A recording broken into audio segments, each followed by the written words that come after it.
السلام علیکم ناظرین، آپ دیکھ رہے ہیں اطہر امام آفیشیل چینل۔ لاکھوں کروڑوں درود و سلام حضور صلی اللہ تعالی علیہ وسلم پر اور ان کے آل پاک پر۔ محترم ناظرین کرام، آج کی اس ویڈیو میں آپ کے لیے لے کر آئے ہیں سمندر کے بادشاہ حضرت حاجی علی بخاری رحمۃ اللہ علیہ کی کرامت کا واقعہ۔ جی ہاں ناظرین محترم، یہ وہی حاجی علی ہیں جنہیں پیا حاجی علی کے نام سے جانا جاتا ہے، اور جو سمندر کے بیچوں بیچ درگاہ شریف موجود ہے ممبئی میں، اسی درگاہ شریف کی، اسی ولی اللہ کی آج ہم کرامت لے کر آئے ہیں۔ یقیناً ہمارے سب کے لیے دلچسپی کا باعث ہوگی اور اسے سن کر ہمارا ایمان بھی تازہ ہوگا۔ تو میری آپ سے مدبرہ گزارش ہے کہ اس واقعے کو مکمل طریقے سے سمجھنے کے لیے ویڈیو کو اینڈ تک ضرور دیکھیں، اور اگر آپ ہمارے چینل پر نئے ہیں تو چینل کو سبسکرائب ضرور کر لیں اور پاس میں دیے گئے بیل آئکن پر بھی کلک کر لیں تاکہ ہمارے ویڈیو کی نوٹیفیکیشن آپ تک پہنچتی رہے۔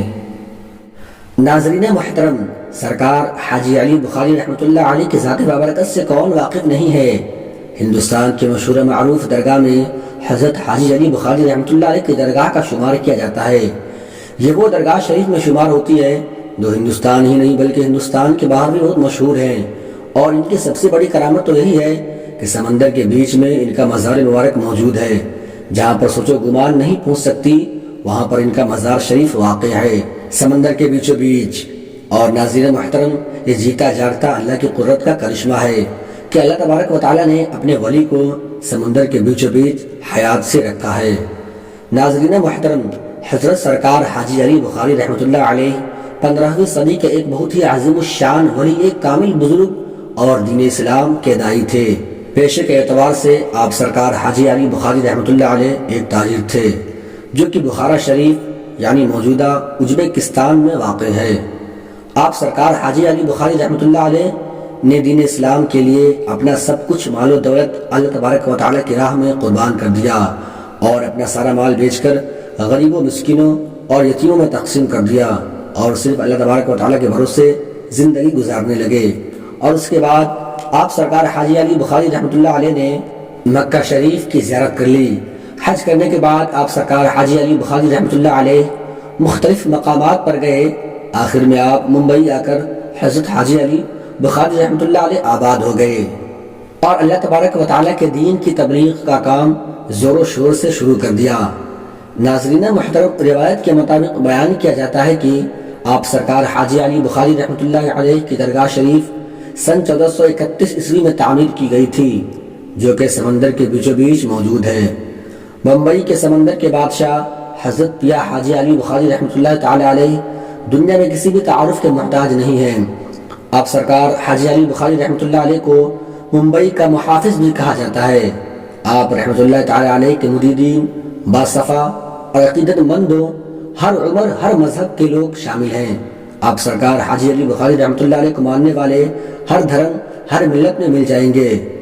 ناظرین محترم، ویسے تو سرکار حاجی علی بخاری رحمۃ اللہ تعالی علیہ کا ہر واقعہ کرامت سے بڑھ کر ہے، لیکن آج کا یہ واقعہ بھی قابل ذکر ہے۔ یہ جو واقعہ ہے ناظرین محترم، یہ روزنامہ ہندوستان ٹائمز کی اشاعت 17 جولائی 1979 میں شائع کیا گیا تھا۔ ناظرین محترم، بیان کیا جاتا ہے کہ یہ روز کی طرح کا ہی ایک عام دن تھا۔ زائرین حضرت پیا حاجی علی سرکار رحمۃ اللہ تعالی علیہ پر حاضری دے کر اپنی اپنی عقیدتوں کا، اپنی اپنی محبتوں کا اظہار کر رہے تھے، اور ساتھ ساتھ آپ سرکار حاجی علی بخاری رحمۃ اللہ علیہ کے عقیدت مند درگاہ شریف کی زیارت کرنے کے ساتھ سمندر کا مظاہرہ بھی کر رہے تھے۔ لیکن ناظرین محترم، بات یہ تھی کہ خلاف معمول آج سمندر جو تھا بالکل خاموش تھا، یعنی ہمیشہ سمندر بہتا ہوا رہتا تھا، لہروں کی آوازیں آتی تھی، لیکن آج سمندر بے حد خاموش تھا۔ ہلکی پھلکی سی آوازیں ہی سماعتوں سے ٹکرا رہی تھی۔ کوئی بھی نہیں جانتا تھا کہ اس خاموشی پانی کے نیچے کہیں نہ کہیں طوفان سانس لے رہا ہے۔ کیا پتہ یہ خاموشی کس آفت کی نشانی تھی۔ مانسون کا موسم چل رہا تھا، اور مانسون کے اس موسم میں کافی دنوں سے بارش بھی نہیں ہوئی تھی۔ دوپہر کو ذرا حبس ہو گیا۔ زائرین ہاتھائی دربار اور راہداری میں کھلی فضا میں کھڑے ہو کر سمندر کا نظارہ کرنے لگے۔ آہستہ آہستہ موسم بدلنے لگا، اور چند ہی منٹوں میں تیز ہواؤں نے سمندر کی لہروں کو جگانے کا کام شروع کر دیا۔ اب سمندر بکھر چکا تھا، اور لہریں بار بار ہر بندی سے ٹکرا رہی تھی۔ انتظامیہ کمیٹی کے لوگوں نے اور خدام حضرات نے زائرین اور جتنے بھی وہاں پر عقیدت مند موجود تھے ان سب کو آستانہ خالی کرنے کو کہہ دیا، مگر تعجب کی بات یہ تھی کہ عوام پر جیسے کوئی اثر ہی نہیں ہو رہا ان لوگوں کی بات کا۔ گرمی اور امس کے مارے لوگ جو تھے وہ وہاں سے یعنی درگاہ شریف سے ہلنے کا نام تک نہیں لے رہے تھے۔ چند منچلے لوگ تو وہاں کی تصاویر بھی بنا رہے تھے۔ تبھی اچانک سمندر کے اندر سے ایک عجیب و غریب مخلوق نے اپنا سر باہر نکال دیا۔ دور سے تو وہ مخلوق کسی چٹان کے مانند لگ رہی تھی، لیکن پھر آہستہ آہستہ وہ ان زائرین کے قریب آتی گئی، اور وہ اتنی قریب آ گئی کہ لوگ آسانی سے اب اسے دیکھ سکتے تھے۔ یہ نہ تو انسان تھا اور نہ ہی کوئی مچھلی تھا، یہ تو شکل و شباہت سے کسی پاگل نوجوان کی طرح اور باقی کے اس کے بدن کا حصہ پیچھے سے سمندری بلا کے مانند لگ رہی تھی۔ لوگوں نے جیسے ہی قریب آتے ہوئے دیکھا تو دہشت کے مارے وہاں سے لوگ بھاگنے لگے، جوتے چپل چھوڑ کے ہی لوگ وہاں سے بھاگنے لگے۔ چند افراد نے تو بھاگتے ہوئے اس بلا کی تصاویر بھی کھینچ لی تھی جو ہم لوگ آپ کے سامنے پیش کر رہے ہیں۔ چند لمحات کے بعد وہ سمندری بلا پھر سے سمندر کے اندر غوطہ لگا کر غائب ہو گئی۔ آستانہ عالیہ تقریباً خالی ہی ہو چکا تھا اور سمندر تباہی مچانے کے بعد پھر سے خاموش ہو گیا تھا، لیکن یہ حیران کن واقعہ ہمیشہ ہمیشہ کے لیے لوگوں کے ذہن میں، لوگوں کے دماغ میں ایک بری یادداشت کے طور پر چھپ گیا۔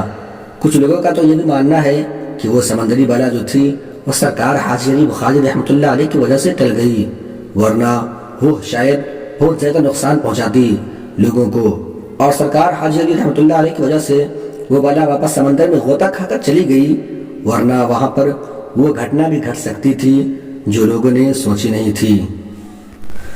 لوگوں کے محافظ بن کر حضرت حاجی علی بخاری رحمۃ اللہ علیہ نے ان سب لوگوں کو محفوظ اپنے اپنے گھر بھی پہنچا دیا، اور آستانہ عالیہ کی برکت سے وہ بلا واپس سمندر میں چلے گئے، اور اس کے بعد پھر کبھی اس بلا کو کسی نے نہیں دیکھا۔ واللہ اعلم بالصواب۔ ناظرین محترم، یہ شان ہوتی ہے اولیاء اللہ کی، اور یہ شان ہے سرکار حاجی علی بخاری رحمۃ اللہ تعالی علیہ کی، جنہیں سمندر کا بادشاہ اور ممبئی کا بادشاہ بھی کہا جاتا ہے۔